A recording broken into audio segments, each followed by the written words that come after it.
Renungan kita pada hari ini tentang pelajaran dalam pencobaan. Berdasarkan ayat Alkitab dari Roma 8 ayat 18. Sebab aku yakin bahwa penderitaan zaman sekarang ini tidak dapat dibandingkan dengan kemuliaan yang akan dinyatakan kepada kita. Pada ayat itu sendiri memiliki judul perikop, yaitu pengharapan anak-anak Allah. Maksud dari ayat ini adalah kita sebagai anak-anak Allah pasti akan menerima kemuliaannya, dan hal itu tidak dapat dihalangi oleh penderitaan yang kita alami. Semua orang percaya juga tahu kalau kita sebagai anak Allah pasti banyak cobaan dan rintangan yang akan dihadapi. Tapi tenang, Allah tidak pernah tidur. Allah pasti akan mendengarkan setiap hamba yang memohon dan bersujud di hadapannya. Masalahnya adalah bagaimana kita tetap setia setelah banyaknya masalah yang kita hadapi. Disinilah pengujian iman itu terjadi. Apakah kita tetap mengandalkan Tuhan atau justru berpaling darinya? Tidak sedikit orang yang menghujat Tuhan atas apa yang dia alami di hidupnya. Seringkali manusia mengungkapkan kekesalan dan kekecewaannya dengan menyalahkan Tuhan atas apa yang telah terjadi. Itu seperti pada saat kita udah belajar mati-matian untuk ujian, tiba-tiba ngeblank saat ujian. Keluhannya biasa tuh kayak gini, Tuhan kenapa sih aku gak bisa jawab ujian ini?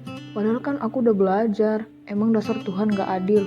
Atau ada juga yang seperti ini, yaitu pada saat lagi marahan sama orang tua karena selisih pendapat. Kita pasti ngeluh, Tuhan kenapa sih aku harus lahir di keluarga ini? Kenapa sih harus punya orang tua seperti itu? Lalu merasa Tuhan itu jahat. Tenanglah, penderitaanmu itu gak sebanding sama Ayub. Lihat aja Ayub yang awalnya keluarga bahagia, tiba-tiba keluarganya hilang satu persatu dan dia jatuh miskin. Gak hanya itu, Ayub juga menderita penyakit kulit yang menjijikkan. Kurang apa lagi coba penderitaannya? Kita yang cuma masalah kecil aja malah dibesar-besarkan. Rendah hati dong, positive thinking. Jadikan masalah itu sebagai pelatihan supaya kau bisa menghadapi masalah yang lebih besar lagi. Dan ingat, Tuhan itu adil. Tuhan itu yang maha kuasa.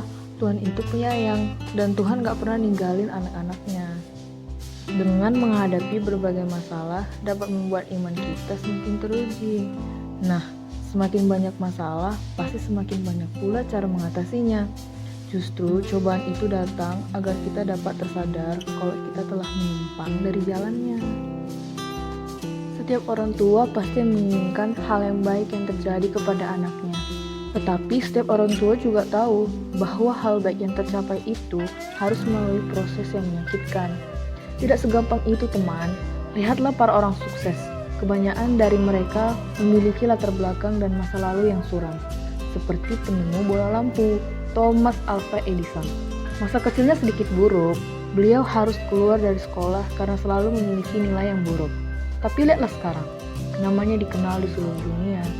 Mungkin nilai yang buruk terlihat sepele di mata teman-teman, tapi lihat dari masalah itu, Thomas tidak berhenti dan malah menjadi sukses.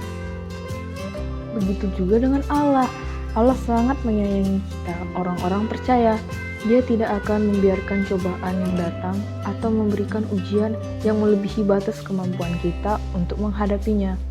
Lewat pencobaan yang selama ini datang kepada kita, selama itu pula Tuhan selalu mengawasi dan melihat setiap perbuatan kita. Apakah kita move on dari masalah itu atau kita tetap stuck hanya di masalah itu? Tidak hanya itu, Tuhan juga melihat bagaimana cara kita mengatasi masalah kita sendiri.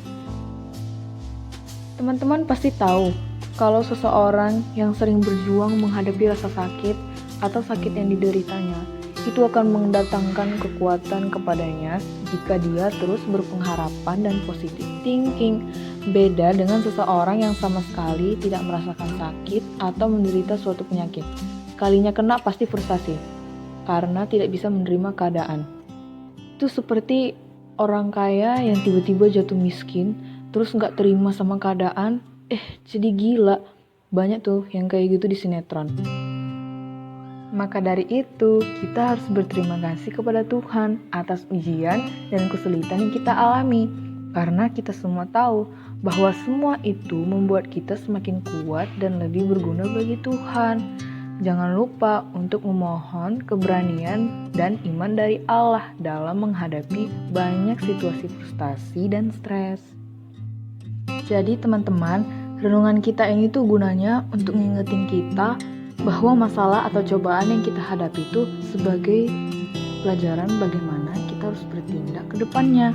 Jangan menyerah, oke, tetap berpegang teguh kepada Tuhan. Masih banyak loh orang-orang yang masalahnya lebih rumit daripada kita. So, jangan risau, jangan bersedih.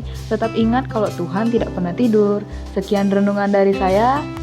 Sampai jumpa. Tuhan Yesus memberkati.